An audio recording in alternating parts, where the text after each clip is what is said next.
ಅದು ನಿನ್ನೆ ರಾಮೇಶ್ವರಂ ಕೆಫೆಯಲ್ಲಿ ಒಂದು LED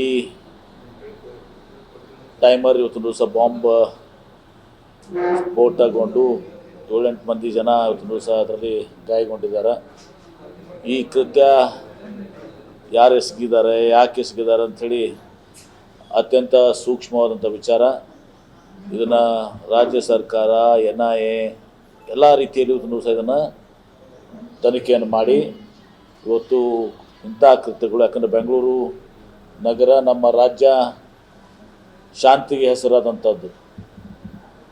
ಇಂಥ ಸಂದರ್ಭದಲ್ಲಿ ಅದು ಯಾರೇ ಇರಲಿ ಇವತ್ತು ದಿವಸ, ಯಾಕಂದರೆ ನಾನು ತನಿಖೆಗೂ ಮುಂಚೆ ನಾನು ಏನು ಹೇಳೋದು ತಪ್ಪಾಗತ್ತೆ. ಅದು ಯಾರೇ ಇರಲಿ, ಅಂಥವರೇ ಇರಲಿ, ಯಾವುದೇ ಧರ್ಮದವರು ಇರಲಿ, ಯಾವುದೇ ಜಾತಿಯವರು ಇರಲಿ, ಮತ್ತು ಅದು ಯಾಕೋಸ್ಕರ ಆಗಿದೆ, ಅದು ಭಯೋತ್ಪಾದನೆ ಕೃತ್ಯನ ಅಥವಾ ಬೇರೆನಾ ಅಂಥೇಳಿ ಇವತ್ತು ದಿವಸ ನಾವೆಲ್ಲವನ್ನು ಕೂಡ ನಾವು ತನಿಖೆ ನಂತರ ಗೊತ್ತಾಗುತ್ತೆ.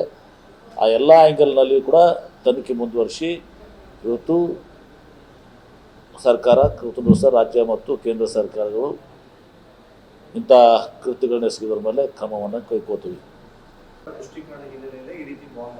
ನೋಡಿ, ತನಿಖೆಗಿಂತ ಮುಂಚಿತವಾಗಿ ನಾವು ಮಾತಾಡೋದು ಸರಿಯಾಗೋದಿಲ್ಲ. ಅವ್ರು ಇಂಥ ವಿಚಾರದಲ್ಲಿ ರಾಜಕೀಯ ಮಾಡೋಕ್ಕೆ ಹೋಗ್ಬೋದು. ಇವತ್ತು ದಿವಸ ಬಾಂಬ್ ಬ್ಲಾಸ್ಟ್ ಆಗಲಿ ಮತ್ತೊಂದಾಗಲಿ ಇಂಥ ವಿಚಾರಗಳಲ್ಲಿ ರಾಜಕೀಯ ಮಾಡಿದರೆ ತಪ್ಪಾಗುತ್ತೆ. ಅವ್ರು ಇಟ್ಟಿರೋರು ಕೇಳಬೇಕು, ಹಿಂದೆ ಪುಲ್ವಾಮಾದಾಗ ಆದಾಗ ನಿಮ್ಮ ಇಂಟೆಲಿಜೆನ್ಸ್ ಫೇಲ್ಯೂರ್ ಆಗಿದ್ವಾ? ಪುಲ್ವಾಮಾ ಆದಾಗ ನೀವೇನು ಮಾಡ್ತಿದ್ರಿ? ಇಂಟೆಲಿಜೆನ್ಸ್ ಎಲ್ಲಿ ಹೋಗಿತ್ತು ನಿಮ್ಮದು? ಹೀಗೆ ಪ್ರಶ್ನೆ ನಾವು ಕೇಳಬೇಕಾಗ್ತದೆ. ಅದೆಲ್ಲ ಬೇಡ. ಸಿಟಿರೋವರಿಗೆ ಇಂಥದ್ರಲ್ಲಿ ರಾಜಕಾರಣ ಮಾಡ್ಬೋದು. ಚುನಾವಣೆ ಬರ್ತದೆ, ರಾಜಕಾರಣ ಮಾಡೋದು. ಹೀಗೆ ಮಾಡಿದರೆ ಇವತ್ತು ದಿವಸ ಎಲ್ಲನೂ ದೇಶದ ಏನು ರಕ್ಷಣೆ, ದೇಶದ ಹಿತಾಸಕ್ತಿ ಅದು ರಾಜಕೀಯ ಪಕ್ಷಗಳಕ್ಕಿಂತ ಮೀರಿದ್ದು. ಇವತ್ತು ದಿವಸ ನಮ್ಮ ದೇಶ, ನಮ್ಮ ಧ್ವಜ, ಏನು ನಮ್ಮ ರಾಷ್ಟ್ರ, ಇದು ಭಾಳ ಮುಖ್ಯ. ಹೀಗಾಗಿ ಅದರಲ್ಲಿ ನಾವು ರಾಜಕೀಯ ಮಾಡುವಂಥ ಅವಶ್ಯಕತೆ ಇಲ್ಲ. ಈಗ ರಾಷ್ಟ್ರೀಯ ತನಿಖೆ ನ್ಯಾಯದವರು ಕೂಡ ನೀನು ಬಂದಿದ್ದಾರೆ ಕಾಣ್ತದಲ್ಲಿ, ಬಂದಿದ್ದಾರೆ. ಹೀಗಾಗಿ ಅದ್ರಾಗ ಪ್ರಶ್ನೆನೇ ಇಲ್ಲ. ಯಾಕೆ ನಾವು NIA ತನಿಖೆ ಮಾಡಲಿ, ಯಾರೇ ತನಿಖೆ ಮಾಡಲಿ, NIA ಕೂಡ ಇಂಡಿಪೆಂಡೆಂಟ್ ಆಗಿ ಕೂಡ ಟೇಕ್ ಓವರ್ ಮಾಡ್ಬೋದು.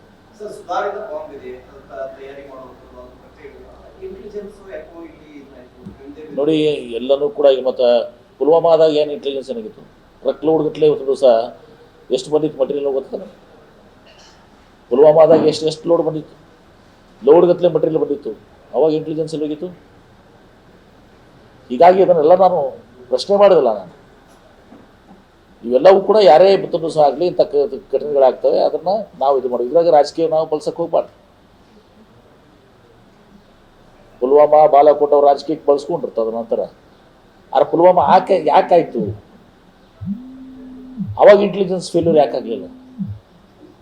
ಈಗ ಒಂದು ಸಣ್ಣ ಬ್ಯಾಗು, ಒಂದು LED ಇಟ್ಟಿದ್ದು ಇಷ್ಟು ದಿವಸ ನಿರ್ದಾಕ್ಷಿಣ್ಯವಾಗಿ ಅವ್ರು ಯಾರು ತಪ್ಪಿಸ್ತಿದಾರೋ ಅವ್ರ ಮೇಲೆ ನಾವು ಕ್ರಮ ಕೈಗೊಳ್ಬೇಕು. ಯಾಕೆ ಮಾಡಿದ್ದಾರೆ, ಭಯೋತ್ಪಾದನೆ ಕೃತ್ಯ ಅದ, ಎಲ್ಲ ಆ್ಯಂಗಲ್ ನೋಡಿ ವಿಚಾರಣೆ ಆಗಲಿ. ಯಾಕಂದರೆ ನಾವು ಬೆಂಗಳೂರು ಶಾಂತಪ್ರಿಯದ ನಗರ, ಇಲ್ಲಿ ನಾವು ಶಾಂತಿಯನ್ನು ಬಯಸ್ತೀವಿ. ಇವತ್ತು ನಮ್ಮ ಬ್ರ್ಯಾಂಡ್ ಬೆಂಗಳೂರಿಗೆ ಇವತ್ತು ದಿವಸ ಅಪವಾದ ಬರಬಾರ್ದು. ಆ ದಿಶೆಯಲ್ಲಿ ಎಲ್ಲ ರೀತಿ ಕ್ರಮಗಳನ್ನು ಕೈಗೊಳ್ತೀವಿ. ಈ ಆರ್ ಅಶೋಕ್ ಅವರು ಈ ರೀತಿ ಬಾಂಬ್ ಬೆಂಗಳೂರು ಅಂತೇಳಿ ಪದ ಬಳಸಿದ್ದೇ ಇವತ್ತು ದಿವಸ ಸರಿಯಾದದ್ದಲ್ಲ. ಅವ್ರು ನಿಜವಾಗಿ ಬ್ರ್ಯಾಂಡ್ ಬೆಂಗಳೂರು ಬಗ್ಗೆ ಅವ್ರಿಗೆ ಕಳ್ಕಳಿ ಇದ್ರೆ ಇಂಥ ಶಬ್ದಗಳನ್ನು ಪ್ರಯೋಗ ಮಾಡಿ ಅಪಪ್ರಚಾರ ಮಾಡುವಂಥ ಕೆಲಸ ಆಗ್ತದೆ. ಇವ್ರು ಅಂದಿದ್ದ ಮಾತು, ಇವ್ರು ಅಂದಿದ್ದ ಶಬ್ದಗಳು ಮಾಧ್ಯಮ ಮೂಲಕ ಎಲ್ಲ ಕಡೆ ರಾಷ್ಟ್ರ ಅಂತಾರಾಷ್ಟ್ರೀಯ ಮಟ್ಟದಲ್ಲಿ ಹೋಗ್ತವೆ. ಆರ್ ಅಶೋಕ್ ಅವರು ಮಾತಾಡಿದ್ದು ಅದು ಯಾರಿಗೆ ಇದು ಆಗ್ತದೆ? ರಾಜಕೀಯದಾಗ ಅವರು ಇದ್ರು, ಈಗ ನಾವು ಬಂದಿದ್ದೀವಿ ಏನ್ರಿ, ಇದು ಹರಿಯುವಂಥ ನೀರು ತುಂಬ ಸರ್. ಇಂಥ ಸಂದರ್ಭದಲ್ಲಿ ಈ ರೀತಿ ನೀವು ಬೆಂಗಳೂರಿಗೆ ಒಂದು ಹೆಸರು ಕೊಟ್ಟು ಇದನ್ನು ಮಾಡಿದರೆ ಅದು ತಪ್ಪಾಗ್ತದೆ. ನಾನು ಹತ್ರ ವಿಚಾರ ಮಾಡೋಕ್ಕೂ ಹೋಗಿದ್ದಿಲ್ಲ. ಯಾರನ್ನು ಕೂಡ ಇಂಥ ಕೃತ್ಯಗಳನ್ನು ಮಾಡಿದವ್ರನ್ನ ರಕ್ಷಣೆ ಮಾಡುವಂಥ ಪ್ರಶ್ನೆ ಬರೋದಲ್ಲ. ನಾನು ಮೊದಲು ಕೂಡ ತಮಗೆ ಹೇಳಿದ್ದೆ, ನಿರ್ದಾಕ್ಷಿಣ್ಯವಾಗಿ ಇವತ್ತು ದಿವಸ ಕಾನೂನು ಪ್ರಕಾರ ಅತ್ಯಂತ ಕಠಿಣವಾದಂಥ ಶಿಕ್ಷೆಯನ್ನು ಇವತ್ತು ದಿವಸ ನಾವು ಅವ್ರಿಗೆ ಕೊಡ್ತೇವೆ. ಮತ್ತು ಈ ರೀತಿ ಮುಂದೆ ಕೃತ್ಯಗಳ ಆಗೋ ರೀತಿಯಲ್ಲಿ ಇವತ್ತು ದಿವಸ ನಮ್ಮ ಸರ್ಕಾರ ಎಲ್ಲರಿಗೂ ಒಂದು ಸಂದೇಶವನ್ನು ಕೊಡ್ತೀವಿ. ಮಾಡ್ತಾರೆ, ಅದಕ್ಕೆ ಕಾನೂನಕ್ಕೆ ತಂದೆ ಆದ ಕ್ರಮಗಳಿರ್ತಾವೆ. ಏನೇನ ಪೊಲೀಸರು ಕೆಲಸ ಮಾಡ್ತಾರಾ? BJP ಪೊಲೀಸ್ ಕೆಲಸ ಮಾಡ್ತಾರೆ, ಅವ್ರದ್ದಾಗೂ ಪೊಲೀಸರು ಇದ್ದಾರಲ್ಲ, ಕ್ರಮ ಕೈಗೊಂತಿರ್ತಾರೆ. ಅದಕ್ಕೆ ನಾವು ಹಸ್ತಕ್ಷೇಪ ಮಾಡೋದು ಸರಿ ಇಲ್ಲ. ಇನ್ವೆಸ್ಟಿಗೇಷನ್ನಾಗ ನಾವು ಈ ರೀತಿ ಇನ್ವೆಸ್ಟಿಗೇಷನ್ ಮಾಡಿ ಅಂತ ನಾವು ಹೇಳೋಕ್ಕಾಗಂಗಿಲ್ಲ. ಅಥವಾ ಇನ್ವೆಸ್ಟಿಗೇಷನ್ ನಡೆದಾಗ ನಾವು ಕೈ ಹಾಕೋದು ಸರಿಯಲ್ಲ. ಇನ್ವೆಸ್ಟಿಗೇಷನ್ ಪೂರ್ಣಗೊಳ್ತದೆ, ಬಂಧಿಸಿದ್ದೀವಿ. FSನಲ್ಲಿ ನಾನು ಮಾಹಿತಿ ಮಾಧ್ಯಮದಲ್ಲಿ ಅದ್ರಲ್ಲಿ ನೋಡಿದ್ದೀನಿ, ಪ್ರೂವ್ ಆಗಿದೆ ಅಂತೇಳಿ. ಅವರು ಓದಿದ್ದು ಸತ್ಯ ಇದ್ದರೆ ನಿರ್ದಾಕ್ಷಿಣ್ಯವಾಗಿ ಕ್ರಮ ಕೈಗೊಳ್ತೀವಿ. ಯಾರ ಅಂಜಿಕೆ ಇದೆ ಇದಕ್ಕೆ? ಭಾರತ ದೇಶದಲ್ಲಿ ಇದ್ಕೊಂಡು ಪಾಕಿಸ್ತಾನ ಪರವಾಗಿ ಕೂಗಿದ್ರೆ ಅವ್ರನ್ನ ಸುಮ್ಬಿಡ್ತೀವಿ? ಯಾರು ಟಾಲರೇಟ್ ಮಾಡಂಗಿಲ್ಲ. 130 ಕೋಟಿ ಜನ ಯಾರು ಟಾಲರೇಟ್ ಮಾಡಂಗಿಲ್ಲ. ಅಲ್ಲೇ ಪಾಕಿಸ್ತಾನಕ್ಕೆ ನಾವು ಸಿಂಧಿಗಿದಾಗಿದ್ದು ಬೇರೆ, ಅದಕ್ಕೆ ಇದಕ್ಕೆ ಹೋಲಿಕೆ ಮಾಡೋಕ್ಕಾಗಿಲ್ಲ. ಇಲ್ಲಿ ನಮ್ಮವರೇ ಹಾರಿಸಿ ಮುಸಲ್ಮಾನರ ಮೇಲೆ ಇದು ಮಾಡಿದ್ದು, ಸಿಂಧಿಗೆಲ್ಲಿ ನಮ್ಮವ್ರು ಹಾರಿಸಿ ಅದನ್ನು ಮಾಡಿದ್ದು. ಅದು ಇದು ಬೇರೆ. ಇವತ್ತು ಯಾರಿದೆ ನೋಡೋಣ ಅಂತಾರೆ. ಎಲ್ಲ ಒಂದು ಕೇಸ್ ಎಲ್ಲಕ್ಕೂ ಸಮಾನವಾಗಿರೋದಿಲ್ಲ. ಫ್ಯಾಕ್ಟ್ಸ್ ಬೇರೆ ಬೇರೆ ಇರ್ತವೆ. ನೋಡಿ, ಅಷ್ಟು ಸರಳವಾದಂಥ ಕೆಲಸ ಅಲ್ಲ. ಇವತ್ತು ಇಲ್ಲಿ ನಮಗೆ 135 ಶಾಸಕರು, 136 ಇದ್ದೀವಿ. ಒಬ್ಬರು ಶಾಸಕರು ಮೊನ್ನೆ ಹೊಂದಿದ್ರು 135 ಆಗಿದ್ದೀವಿ. ಸರ್ಕಾರ ಇವರು ಪತನಗೊಳಿಸ್ಬೇಕಂದ್ರೆ 50 ಶಾಸಕರು ಜಾಸ್ತಿ ಬೇಕು. 50 ಶಾಸಕರು ರಾಜೀನಾಮೆ ಕೊಟ್ಟು ಚುನಾವಣೆ ಇರಬೇಕಾಗ್ತದೆ. ಅವರು ಅನರ್ಹರಾಗ್ತಾರೆ. ಇದೆಲ್ಲವೂ ಅಷ್ಟು ಸರಳವಾದ ಕೆಲಸ ಅಂತ ಅಲ್ಲ.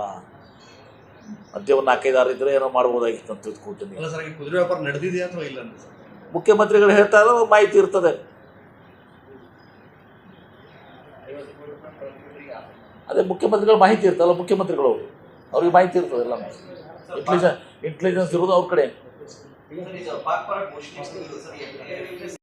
ಕಠಿಣ ಕ್ರಮ ಕೈಕೋತೀವಿ.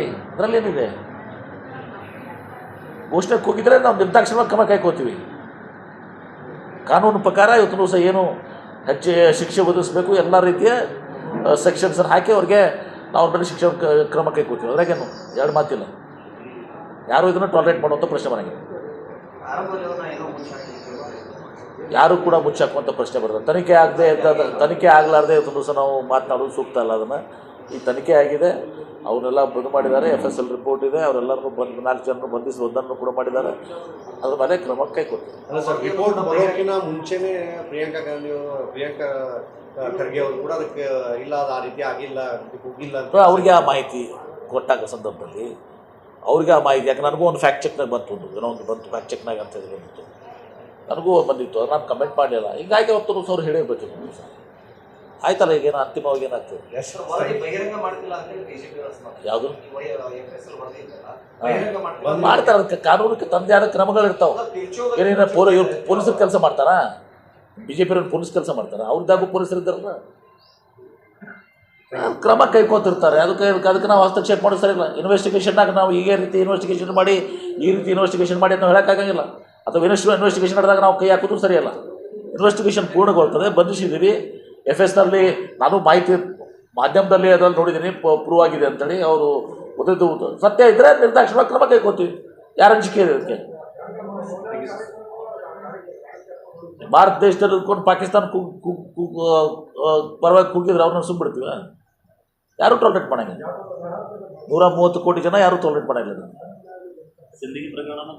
ಅಲ್ಲೇ ಪಾಕಿಸ್ತಾನಕ್ಕೆ ನಾವು ಸಿಂಧಿಗಿದಾಗಿದ್ದು ಬೇರೆ, ಅದಕ್ಕೆ ಇದಕ್ಕೆ ಹೋಲಿಕೆ ಮಾಡೋಕ್ಕಾಗಿಲ್ಲ. ಇಲ್ಲಿ ನಮ್ಮವರೇ ಹಾರಿಸಿ ಮುಸಲ್ಮಾನರ ಮೇಲೆ ಇದು ಮಾಡಿದ್ದೇವೆ. ಸಿಂಧಿಗೆಲ್ಲಿ ನಮ್ಮವ್ರು ಹಾರಿಸಿ ಅದನ್ನು ಮಾಡಿದ್ದೇವೆ. ಅದು ಇದು ಬೇರೆ. ಇವತ್ತು ಯಾರಿದೆ ನೋಡೋಣ ಅಂತಾರೆ. If you like this video, ಬೇಗ ಲೈಕ್ ಮಾಡಿ, ಕಾಮೆಂಟ್ ಮಾಡಿ, ಶೇರ್ ಮಾಡಿ ಹಾಗೂ ಯೋಯೋ ಟಿವಿ ಕನ್ನಡವನ್ನು ಸಬ್ಸ್ಕ್ರೈಬ್ ಮಾಡಿ.